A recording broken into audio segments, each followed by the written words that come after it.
మరి అలా అంబేద్కర్ గారి కోసం చక్కనైనటువంటి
మీటింగ్ స్టార్ట్ అయిపోతుంది. ఎవరిని పిలవమని మాట్లాడద్దు. స్టేజ్ మీద ఉన్న వాళ్ళందరూ చెప్పేసి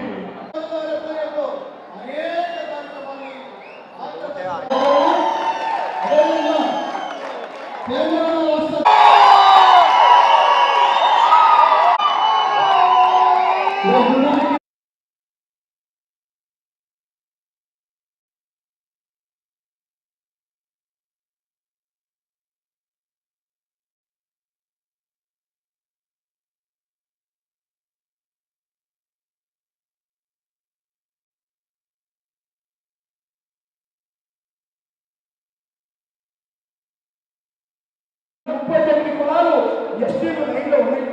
36 ఓసీ కులాలు ఆన్లైన్లో ఉన్నాయి. కానీ మేము పేద ప్రజలైన కమ్యూనిటీ ఏ పాపం చేసేవాళ్ళ కనీసం ఆన్లైన్లో లేకుండా గత 2023లో ఆన్లైన్లో లేకుండా 15వ తేదీ ఆయన హర్షవర్ధన్ అనే వ్యక్తి డైరెక్టర్గా ఉండి మమ్మల్ని ఎంత నీచంగా తీసి పక్కన పెట్టారో ఒక్కసారి గమనించాలన్నా. మీరు పెద్ద దిగులు తీసుకుంటే ప్రిన్సిపాల్ సెక్రటరీ గారితో మీరు మాట్లాడినట్టుగా అయితే ఇమ్మీడియట్గా ఆంధ్రప్రదేశ్లో ఆన్లైన్ ఇమ్మీడియట్గా ఇస్తుంది. నిన్న దాకా మనం కూడా 3 రోజుల క్రితం కూడా అన్నగారి ఆధ్వర్యంలో మనము ఆన్లైన్లో ఉన్నటువంటి విషయాన్ని ఒక రిప్రజెంటేషన్ ద్వారా మనం పంపించినందుకు మనకందరికీ కూడా ఏదైతే ప్రభుత్వం సెక్రటరీ నుంచి ఒక మెసేజ్ వచ్చింది. ఆన్లైన్లో చేర్చడానికి రాష్ట్ర ప్రభుత్వం సుముఖంగా ఉంది, మీకు ఆన్లైన్లో చేస్తున్నామని కూడా సంకేతాలు మనకు 4-5 రోజులు కూడా వచ్చాయి. అంటే అది అన్నగారి ఆధ్వర్యంలో అన్నగారితో మాట్లాడించుకొని ఆ రోజు మనం చేసే కార్యక్రమం ఆన్లైన్లో ఎక్కడానికి కూడా ముందు వచ్చిందని కూడా మీ అందరికీ తెలియజేస్తా ఉన్నాను. అన్న చాలా ఇబ్బందులు చాలా మంది కూడా వాళ్ళ ఆవేదన ఏంటంటే ఇంతవరకు మీరు మా వాళ్ళు మాట్లాడేటువంటి ఉత్తర్వుల్లో కూడా ఏముందంటే సార్ మాకు ఈ టీడీపీ ప్రభుత్వంలో మాకు పదవులు రాలేదని అడగలేదు. రూరల్ ఎమ్మెల్యే గారు విజయ్ చౌదరి కుమారుడు వచ్చినందుకు ఆయన కూడా మనస్ఫూర్తిగా నమస్కారాలు తెలియజేసుకుంటాము. మీరందరూ గమనించండి, వచ్చిండ్రు పోయిండ్రు కానీ నా బంధువులతో నేను నిరంతరం కూర్చుంటున్నటువంటి వ్యక్తి స్వతంత్ర సమర యోధుల స్వతంత్ర పోరాటంలో ఆ కుటుంబం పోరాట యోధులుగా ఉన్నటువంటి కుటుంబం, తర్వాత విద్యావంతులు సరస్వతి పుత్రులు, మన అదేవిధంగా ఉపాధ్యాయ కుటుంబం నుంచి వచ్చినటువంటి ఎంతో మందికి జ్ఞానం విజ్ఞానం నేర్పి ఎంతో మందిని పై స్థాయికి తీసుకుపోయి ఆయన చదువు చెప్పిన ఉన్నత స్థాయికి ఎదిరించి ఈరోజు రాజకీయంలో కూడా ఎంతో మంది నా బిడ్డలు ఉన్నారు, ఎంతో మంది నా బిడ్డలు ఇబ్బందులు పడుతున్నారు. మరి మీరందరికీ న్యాయం చేయాలంటే నేను కూడా నా వంతు నేను కృషి చేయాలా. మానవ జన్మ ఎత్తిన 100% కష్టపడి మీ అందరికీ పొలాలు తీసుకొచ్చి పెడతా ఉన్నాను. మీరు ఎదిగిన తర్వాత 99% మీ కుటుంబానికి పెట్టుకొని 1% మాత్రమే మీ వెనుకబడ్డ కులాలను ముందుకు తీసుకొచ్చే ప్రయత్నంలో మీరు ముందున్నారని చెప్పినటువంటి వ్యక్తి. అలాంటి వ్యక్తులైనటువంటి సరస్వతి పుత్రులైనటువంటి మన జవహర్ గారు ఈరోజు ఏ విధంగా మగడలేని మహారాజు ఎప్పుడు కూడా నిండు మనసుతో ఏడన్నా తమ్ముడరే మధు అంటాడు. మీకు ఆప్యాయంగా ప్రేమ ఉన్నవాడు ఏ విధంగా చూస్తారంటే అందరు మధు అంటారు, కానీ అమ్మేవాడు ఒరే మళ్ళీ ఎలా అంటాడు అంటే తన సొంత తమ్ముడిని పిలిచినట్టుగా నన్ను అక్కువ చేర్చుకొని మన 2018లో జరిగిన మీటింగ్కు మన నారా చంద్రబాబు సార్ రావడానికి ముఖ్య కారకులు మన అన్న జవహర్ అని చెప్పి అదేవిధంగా ఎందుకంటే మధు ఏదైతే 18 రోజుల నుంచి బేడా పొడగ సంఘాలకు సంబంధించినటువంటి అనేక అంశాలు నాకు తెలియని అంశాలు తెలుసుకొని, ఎందుకంటే వాళ్ళకి ఎన్ని కష్టాలు ఉన్నాయో నాకు తెలియదు. వాళ్ళు హ్యాపీగా బేడా పొడగ సంఘాలంటే అదొక తెగేమో లేకపోతే అదేదో సపరేట్ అనుకున్నాం.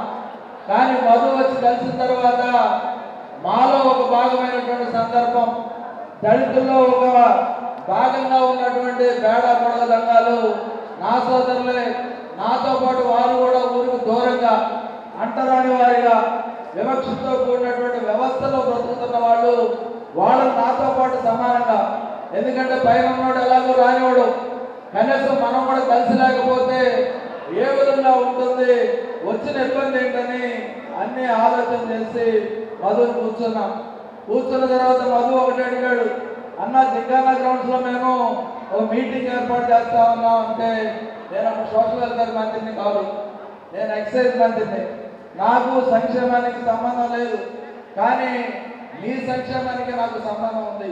ఎందుకంటే ఆ కులంలో పుట్టినవాడిగా, ఆ జాతిలో పుట్టినవాడిగా ఒక దళితుడు ఇంకో దళితుడు చేర చేసి తన కోల్పోయిన హక్కులు పొందే విధంగా చేయాలని ఒక ఆశతో మధుని పూర్తిగా కూర్చోబెట్టుకున్న ఒకరోజు మధు, అదేవిధంగా ఈరోజు ఎమ్మెల్యేగా ఉన్నటువంటి ఎంఎస్ రాజు ఇద్దరు కూడా నా దగ్గరకు వచ్చి దాదాపు గంట కూర్చున్న తర్వాత చంద్రబాబు నాయుడు గారు అపాయింట్మెంట్ నేను తీసుకోవడం జరిగింది.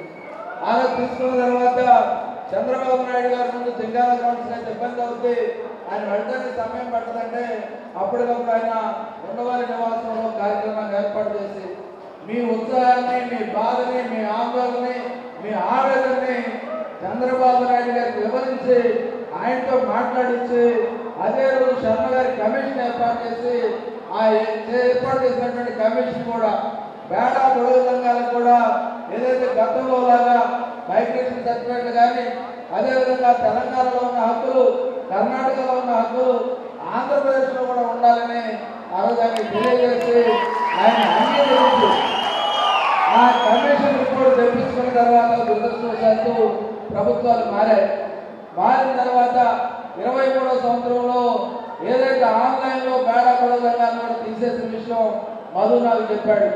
చెప్తే వెంటనే దాని గురించి కూడా మాట్లాడదాం, మంగళవారమే నేను సిఎస్తో కానీ ప్రిన్సిపల్ సెక్రటరీ గారితో కానీ మాట్లాడి ఈ బేడా పొడవు సంఘాలకు సంబంధించిన ఆన్లైన్లో వాళ్ళని కూడా చేర్చే విధంగా నేను ప్రయత్నం చేస్తా, అది నా బాధ్యత. మీ పోరాటం లేకపోతే మీ యొక్క ఆందోళన కాదు, నాకు బాధ్యత ఉంది, ఆ బాధ్యత నేను నెరవేర్చాను, మీ అందరూ కూడా హామీ ఇస్తా ఉన్నా.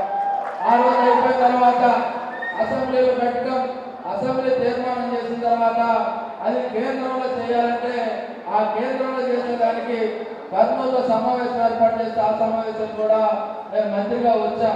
అక్కడ కూడా మద్దతు, అదేవిధంగా బేడా పొడగ సంఘాల వ్యక్తులతో నా యొక్క సోదరులతో మాట్లాడి వాళ్ళ ఆవేదన తెలుసుకొని దాని కేంద్రాన్ని పంపించడంలో కూడా చంద్రబాబు నాయుడు గారు సహకరించినటువంటి పరిస్థితి అందరికీ తెలుసు. అదేవిధంగా మొన్న కూడా పురంధరేశ్వరి గారు బీజేపీ అధ్యక్షురాలు గారు ఉంటే మధుని పిలిచి మేడంకు పరిచయం చేసి, అమ్మాయి కేంద్రంలో ఉంది, ఇది మీరు చేయగలరు, అవసరమైతే మధు నేను వారి సన్మోదం కలిపి అక్కడికి వస్తాం, ఇది పార్లమెంట్లో పెట్టి మా బేడా పొడవ సంఘానికి ఆంధ్రప్రదేశ్లో కులద్రవ్యకుల పట్ల ఉండటం, వాళ్ళని దళితులుగా చేర్చడం, వీళ్ళు ఎస్సీలుగా వాళ్ళు కూడా మాతో ఉండాలని మేము కోరుకుంటా ఉన్నాం. ఎందుకంటే చాలా సంచార జాతులు అంతరించిపోయాయి. ఎందుకంటే గతంలో లంబాడీలు కానీ, లేకపోతే వేరే కుటుంబకులు కానీ గంగిరెడ్లు కానీ ఇవన్నీ సంచార జీవనం గడుపుతూ ఉండేవాళ్ళు.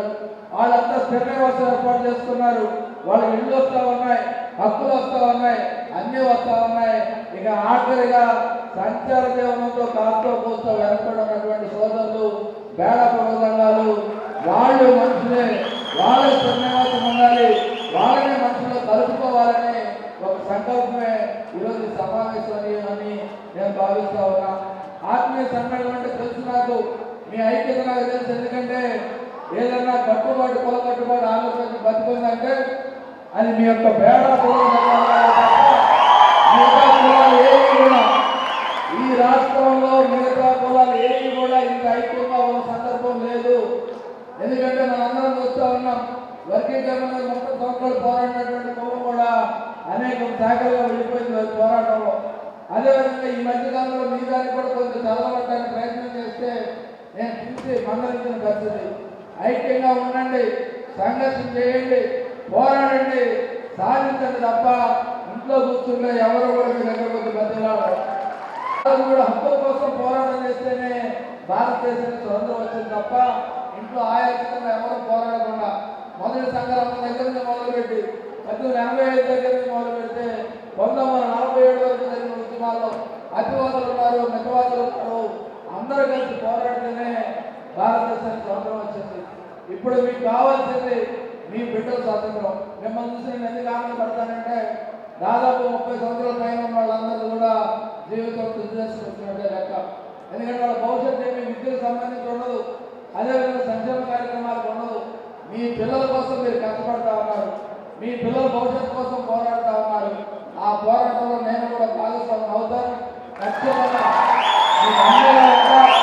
మీరు సాధించే వరకు కూడా మధు గారికి కానీ అదేవిధంగా మన్యామ కానీ మిగతా సోదరులందరితో కూడా ఏ అవసరం ఉన్నా ఏ అవకాశం ఉన్నా మీ గురించి చంద్రబాబు నాయుడు గారితో కానీ ప్రభుత్వంతో కానీ మాట్లాడి సాధించే వరకు మీకు అండగా ఉంటారని తెలియజేస్తూ, అదేవిధంగా మమ్మీ మధ్య అమ్మకు వందనం కార్యక్రమం సంబంధించి దానిలో కులం కూడా ఉంటే మధు వచ్చి చెప్పి ఇమీడియట్గా లోకేష్ బాబు గారి దగ్గరికి వెళ్తే దాన్ని కూడా తొలగించి కులం అనేది లేకుండా చేయడం వల్ల ఈరోజు అందరికీ వచ్చాయి. హక్కుల కోసం కనపడేటటువంటి వ్యక్తి మీకు దొరికాడు. నేను చాలాసార్లు మధుని అడిగా, నీ లక్ష్యం ఏంటి, ఎమ్మెల్యే కావాలనే ఎమ్మెల్సీ కావాలనే? ప్రజల్లో తిరిగే వాళ్ళకి ఎవరికైనా సరే అదే కోరుకుంటుంది. నాకేమీ లేదన్నా బేడ పొడవు సంఘాలకి ఎస్సీ సర్టిఫికేట్ ఇస్తే నేను ప్రశాంతంగా నా కుటుంబంతో బతుకుతా, నా వాళ్ళతో బతుకుతా, వారితో బతుకుతా. ఈరోజు కూడా నా కుటుంబంతో నేను గడిపిన రోజు చాలా తక్కువ అన్న ఇలా తిరుగుతా ఉన్నాను కేవలం నా జాతి కోసం. ఎందుకంటే చాలా మంది ఉంటారు జాతుల్లో. అంబేద్కర్ గారు నన్ను ఏ విధంగా అవతరించారు, జగజ్జీవన్ రాజు ఏ విధంగా పోరాడారు, మందాకృష్ణ గారు ఏ విధంగా పోరాడారు. ఆ కోవలోకి ఎలమంతి మధు తన జీవితాన్ని త్యాగం చేసి వచ్చాడు. ఆంధ్రప్రదేశ్లో అంటంతోనే మధు పుట్టుకోవాలి. ఆ విధంగా అతని సేవలు ఉంటాయని ఆశిస్తూ మీ హక్కుల కోసం నిరంతరంగా పోరాడి సాధిస్తారని ఆకాంక్ష వెలుగుతూ మీ అందరి దగ్గర సెలవు తీసుకుంటా ఉన్నా. జై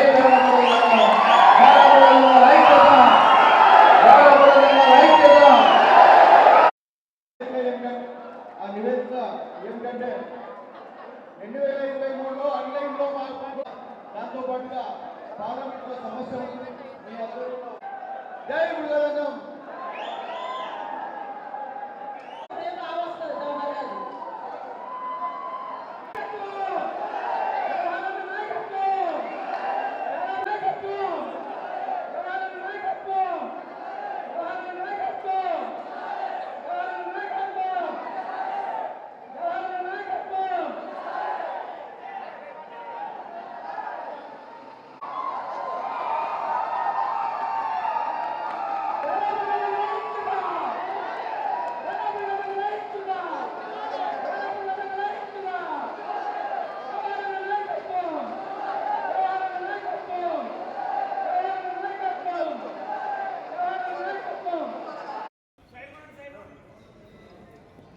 సార్ కొద్దిగా